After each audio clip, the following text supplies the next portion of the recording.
The night was colder than usual in the heart of the city, the kind of cold that seeped into your bones and made even the brightest streetlights look dim and lifeless. Buses were running late, and the streets were nearly empty, except for a few scattered figures hurrying home.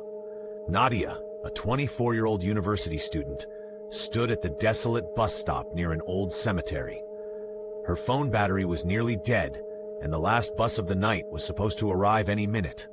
The air felt heavy, like it carried whispers from the graves behind her, but she told herself it was just her imagination. Moments later, the bus screeched to a stop in front of her, its headlights cutting through the mist.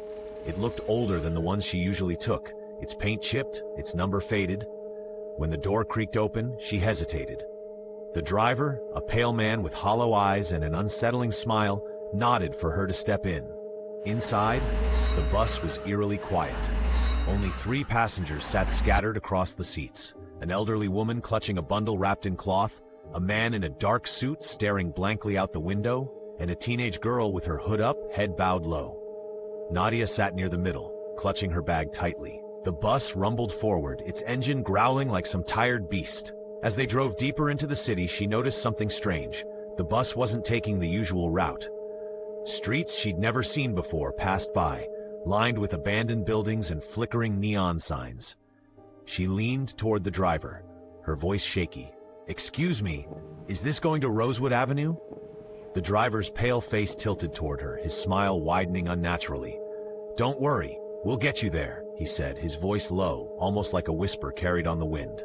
Minutes turned into an unsettling eternity. One by one, the passengers started leaving, but not in the usual way. When the elderly woman stood up, Nadia watched as she shuffled toward the back of the bus instead of the door, and then simply vanished, leaving behind only the faint smell of earth and wilted flowers. Nadia's breath hitched, her fingers gripping the seat in front of her. She turned to the man in the suit, hoping he saw it too.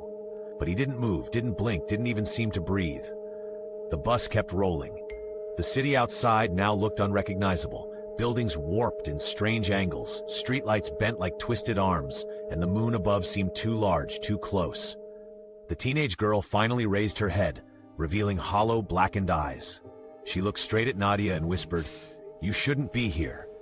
Her voice wasn't just a voice. It was layered, like multiple people speaking at once, a chorus of warnings. Before Nadia could respond, the girl's body dissolved into a cloud of smoke, leaving nothing but the faint sound of distant screams. Panic surged through Nadia's chest. She stumbled toward the driver, her voice breaking. "What is this place?" she cried. The driver's reflection in the cracked rearview mirror didn't match his movements. It grinned when his real face did not. He finally spoke, his voice deep and hollow. "This is the route for the lost." Nadia's heart pounded. She clawed at the door, but it wouldn't budge. The man in the dark suit finally stood, turning toward her. His face was pale, featureless, like wax melting under heat. Slowly, he raised a hand and pointed to the back of the bus. "Your stop," he said, though his mouth never moved. Nadia turned, only to see that the back of the bus now opened into pitch-black nothingness, like a tear in reality itself. Wind howled through the gap, pulling at her clothes, her hair, dragging her toward the darkness. She fought, grabbing onto the seats, screaming, but the driver's voice echoed above it all, calm and cold. "Every city has its stories. Every legend has its passengers. Tonight, it's you." Her scream was the last thing that echoed in the empty streets. The next morning, the bus was found abandoned near the same cemetery where she had boarded. No driver, no passengers, only Nadia's bag sitting on the seat, and a message scratched into the metal pole beside it. "The last passenger rides forever." Even now, people whisper about that bus in the city. They say if you're unlucky enough to catch it past midnight, you might never come back. Some believe the driver is collecting souls. Others think the passengers are ghosts reliving their final ride. But one thing everyone agrees on: if the bus you board feels colder than the night around you, don't get on.